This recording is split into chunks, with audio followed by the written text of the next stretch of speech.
Mia, your hair color looks so nice. Let me just do this real quick.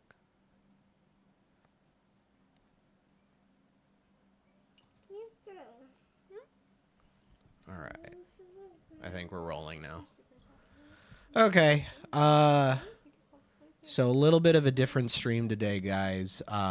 For all of you that have been watching me or happen to watch my streams, I have not been streaming the past few for this entire week because my lovely wife unfortunately got sick with COVID, and that spread to myself and to my daughter and to my sister-in-law, and so our whole household has been dealing with COVID, and so we are actually at the tail end of it. So hopefully I can get back to streaming.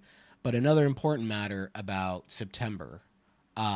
September is Childhood Cancer Awareness Month, and it's a very important month for me and my wife because March of 2024, our lovely daughter Mia was unfortunately diagnosed with leukemia, and it has been the hardest thing for a parent of any kind to deal with, especially new parents. So, and it's just been a struggle. She was 1 when she was diagnosed, so she has dealt with this for the majority of her life at this point. This month, I wanted to focus in on that and focus in on just bringing awareness to the fact that kids do get diagnosed with cancer. However, people say it's much rarer than most cancers. It still happens. There's a vast majority of children that have to deal with this. And it would be good to spread awareness and hopefully contribute to helping these kids. So this month we have a charity going. But you know what? I will talk about that more in a second. I want to actually turn to my wife and have her explain the kind of cancer my child has. Oh, okay. Yeah. Hello, everyone.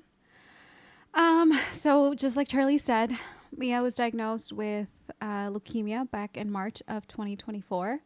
The type of leukemia that Mia has is actually the most common type of child cancer, which is acute lymphoblastic leukemia. Acute for, meaning it comes on pretty quickly. Lymphoblastic is because it affects her lymphocytes, which is a type of white blood cell, and leukemia, well, because it's a type of blood cancer. And so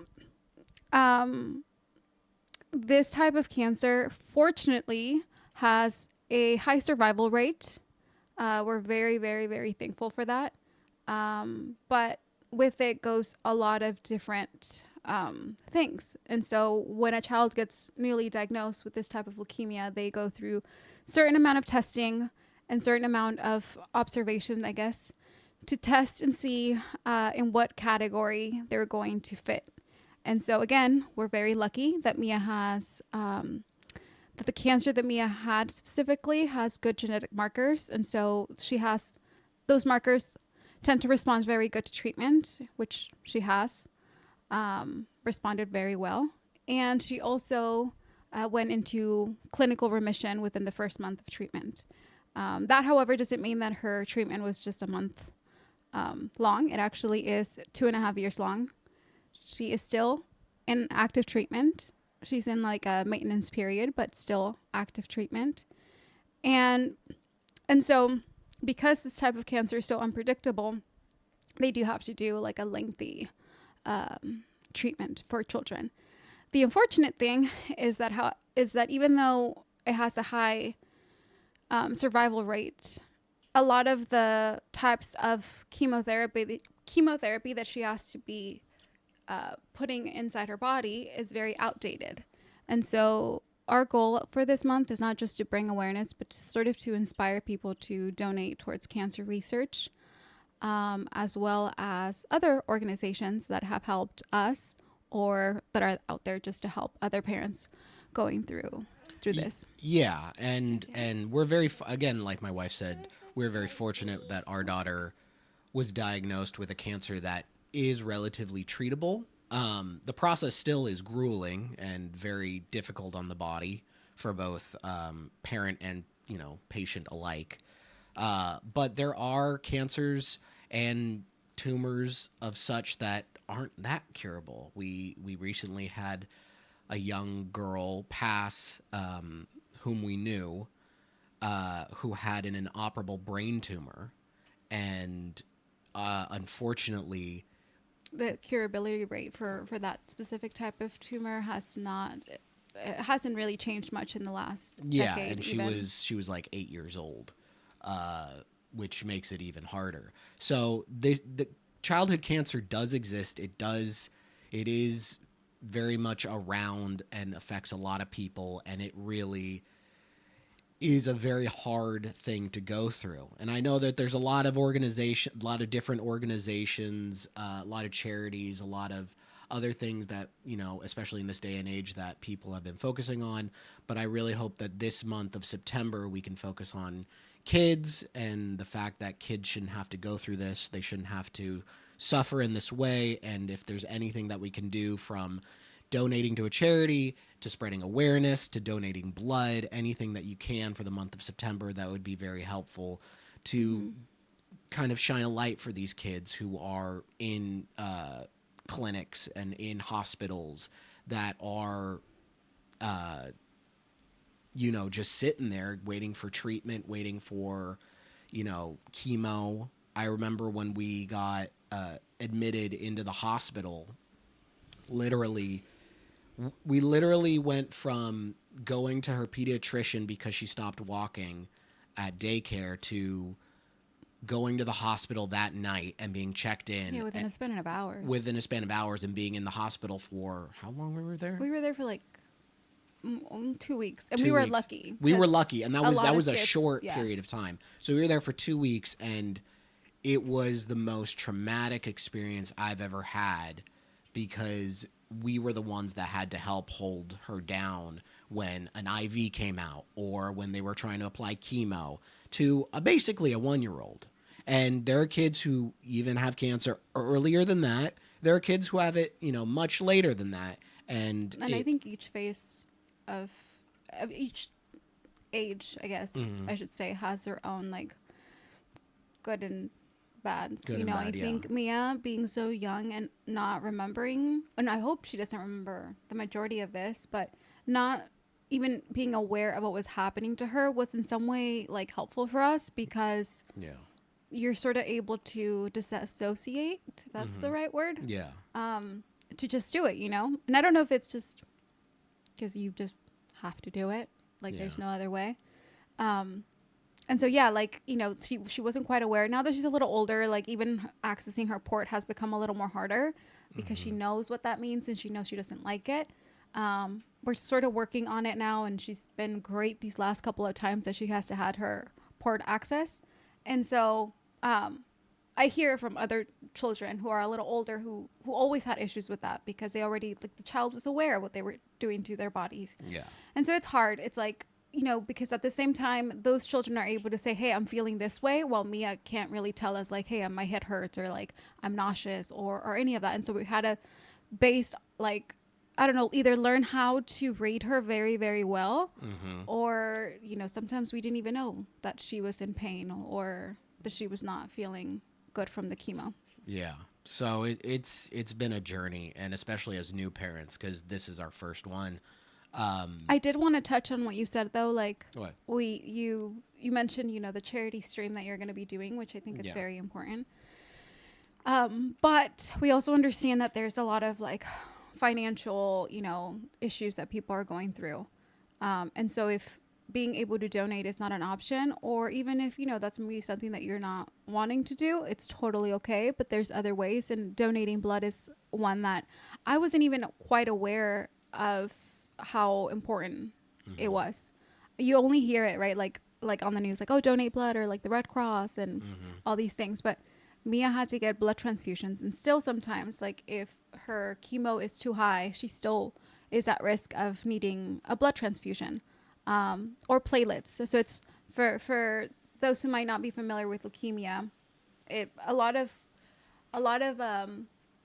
their, I guess, a lot of the things that get affected by it rely on the blood. So it's like the hemoglobin, which is, if that's low, then she needs blood product, or her platelets. That's how we were able to tell. That's how they were able to tell right away that something was wrong and that she had leukemia, because those things were completely low. Yeah. And so she had to go through a couple rounds of transfusions to help her Yeah. out throughout the treatment. Yeah. And I know a lot of kids go through like a ton more compared to Mia. Yeah, we were very lucky with her. But again, that's why we want to bring awareness, because there are kids who have it a lot worse than Mia. And, even if it's as simple as going to the hospital to volunteer hours, would be helpful for these kids, if anything. But this brings us to the second point of this whole video, is that I plan on we created a charity stream through Streamlabs, and let me see if I can bring it up. So that's the link right there. And it will be in the about section in my Twitch page, and then I will create a link also on the YouTube channel for people to access. I think also I can create a link on TikTok, I think, for it, or we'll figure something out. But that's where you can access it if you would like to donate. I know it starts at like $25 and then it goes like $50 or $100. You can put a custom amount and put like $1. And if you can do that. And if you can't do that, that's fine. If you just want to just join the stream and watch me play, I plan on playing Kingdom Hearts 1 because my daughter loves Disney, and I thought that would be a great game to play because it incorporates something that she does love, like the princesses of Disney, and a game that I grew up with. I plan on doing like a deathless run, so not dying at all throughout the game. Every time I die, I will restart. How long is that going to take? I don't know. This is it's supposed to be a challenge for the month because the kids go through so much worse. It's like I can do this. So, if I make it through the whole month, if I can actually make it to the end by the end of the month or in the middle of the month, that'd be great. And if I don't make it, then, then I'll have to try it again next year. You know what I mean? It's going to be a continuous task. If I do make it, I'd go to like the next game. I think there's Kingdom Hearts 2 that I can try with that. But that is the plan, is to do a deathless run of Kingdom Hearts 1. And, if you can join, that'd be awesome. And, I don't want any, like, from this stream, from this month, I really don't want anything more than to spread awareness. So if that means I don't get any followers, if that means I don't get anything from it, that's fine. I don't expect to make I don't want to make any money from this. I rather all the money that is generated from this to go to where it should, which is to those kids. So that is the plan for this month, is to play Kingdom Hearts 1 all the way through. If I somehow do beat it, then we'll play the next one. We'll up the ante. I don't know. We'll figure it out when we get there. But that is the plan at this moment. And yeah, that's the main point. And the money that we are, what is it? I mean, it's so the money is on money is in the link. It's from Streamlabs.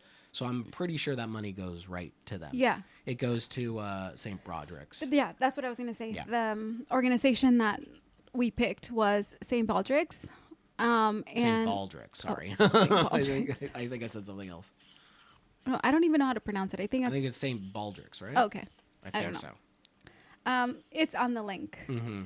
And so we picked this organization because they actually were one of the organizations that funded a clinical trial that just got approved and that Mia was able to participate and be part of. So when Mia was first diagnosed, this specific medication was still in clinical trial stages. But what's important about this medication is that it was already being used on children who relapsed, and the clinical trial was trying to test to see if, by incorporating it in the initial part of treatment for newly diagnosed patients, if they could lower the rates of relapse. And so when Mia was diagnosed, we were offered the opportunity, and it was tricky because we were scared. You know, when you hear clinical trial, you sort of don't know exactly if that's what you want to put your child through. Um, and so we were a little apprehensive, but we're like, okay, we'll talk about it after the first month. And then the first month rolled around, and she did great. She entered clinical remission, and so we thought, you know what, I think we just want to move forward with like the standard type of treatments, just because we're there's no actual numbers yet. Literally a month later, it gets approved. Numbers come out, and the numbers are great. You know, it would have. So Mia started at a 90% survival rate, and adding this medication on, which is an immunotherapy, changed that from 90 to 96, 97%. Mm-hmm. And so we're like, okay, you know, and after extensive research on our end and also just talking to Mia's doctors, we thought, you know what, I think Mia's in a very, very special position. And we would be dumb not to take it, just because when you're going through this, there's very little space to really make decisions. You know, everything's sort of laid out for you, and you're basically told, like, this is what the treatment's going to look like. And this is what's worked. And so you don't really get a say. This was the first time that I felt like we had a say. And we just felt like, you know, why not throw everything we can at it? And so, God forbid she were to relapse, we at least can be at peace with ourselves and say, you know what, we tried everything we could at the moment, and not say, oh my gosh, you know, what if we would have added that? Like, would that have made a difference? And so between that and you know, making sure that we felt like this was the right thing to do, not the easiest decision, but we did it.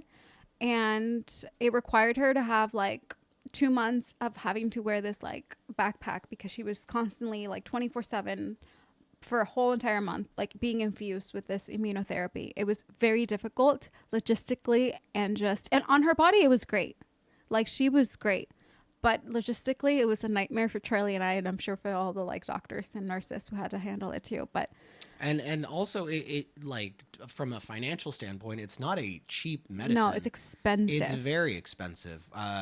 We were very fortunate that we were able to enter a kind of a financial aid program to help pay for all this, and we're very fortunate that we kind of were able to get that. But before it, like this financial aid program went into effect, I was given the bill for this medication, and it was like $600,000. Like, it was a crazy amount of money. This is I can't remember. pre-insurance. Yeah. So it is, and also because it's a new medication off of a clinical trial, insurance kind of doesn't cover everything. So you're going from this $600,000 money point to insurance hitting it, and then it comes down to about. And it required a hospital stay. Yeah, it requires. Because it required like for the initial part of it, like the first 2 days. Mm-hmm. She fell asleep. Oh, she fell asleep. The initial 2 days, it required for her to be hospitalized, just to kind of keep track and see. Okay. We promise she's great. She's been sick, so she's Yeah. exhausted. So yeah, and then after insurance, it kind of comes down to like $8,000 out of pocket, which is a wild amount of money. And that wasn't even the entirety of the infusion. It was just like a little portion. It was like just like the medical Yeah, it stay. wasn't even the whole like thing. it wasn't even. It didn't include everything. So it is a wildly expensive medication that is hopeful that people are hopeful that it works well, but at the same time, all this stuff is very expensive. And Well, not to get too political in any way, shape, or form, but cuts to the healthcare area, especially to childhood cancer, is detrimental, because then a lot of this stuff goes away. A lot of this research goes away. A lot of the leaps forward that we were able to benefit from, we kind of take a step back because there is no more funding. So it's not a political thing, but the reality of cutting funding for something that is so paramount for children who have cancer is crazy. And so hopefully we can bring awareness to that, and hopefully people can understand the gravity of not having enough funding for because this. it was already low as it is. And I It think was always very we need low. to make it very clear. Yeah.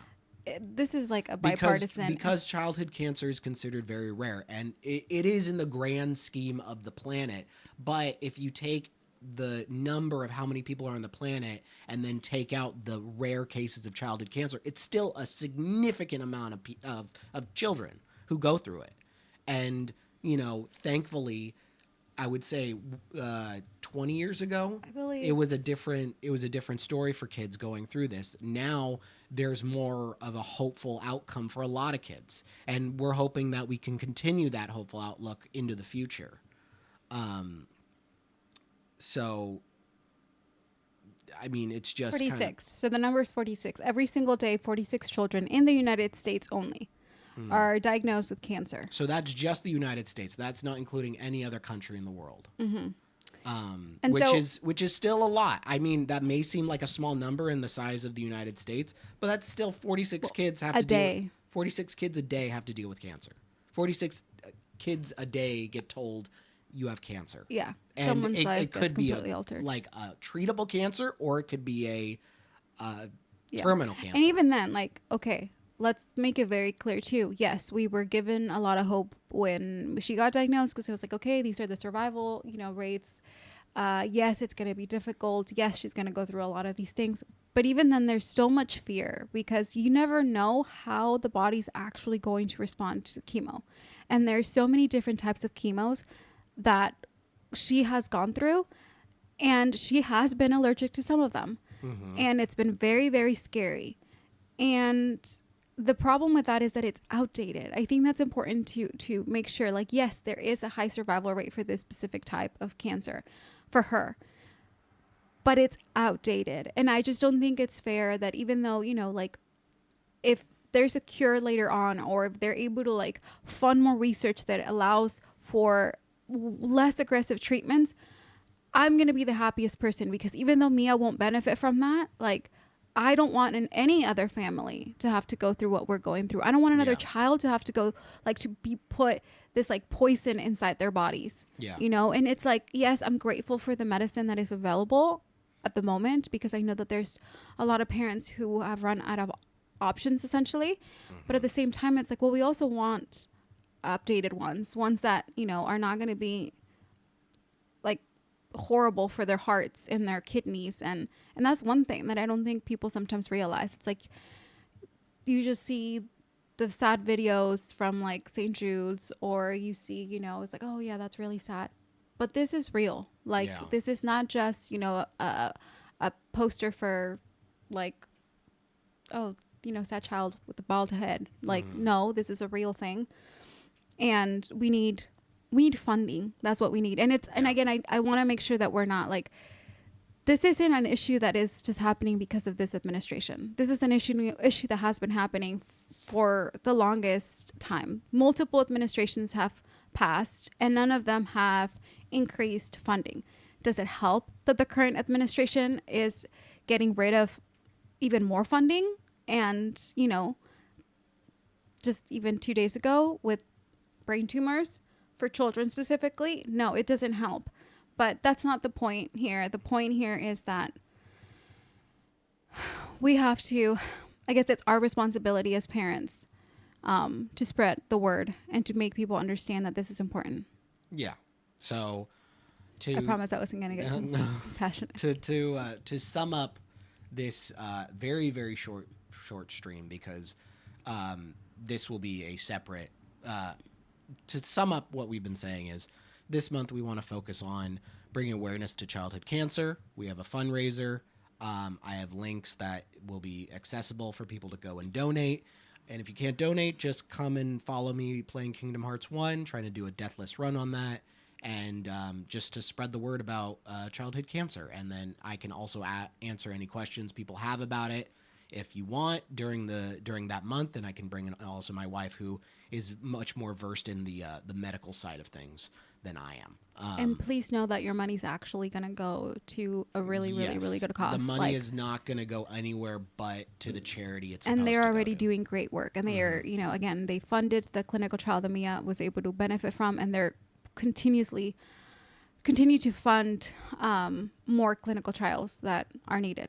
Exactly. So, yeah, I just hope everyone can stream. And then I have one more thing. And then also we have a little childhood cancer fund bar. So it will be at the top while I play. And so hopefully we can inch that up all the way to $500 and send that over. And yeah, that's about it. Yeah. So please join us. I'm probably going to start tomorrow at around 7 p.m. because that's usually the time this one goes down to bed, and I can probably play for 3 hours. That's usually the max amount of time I can.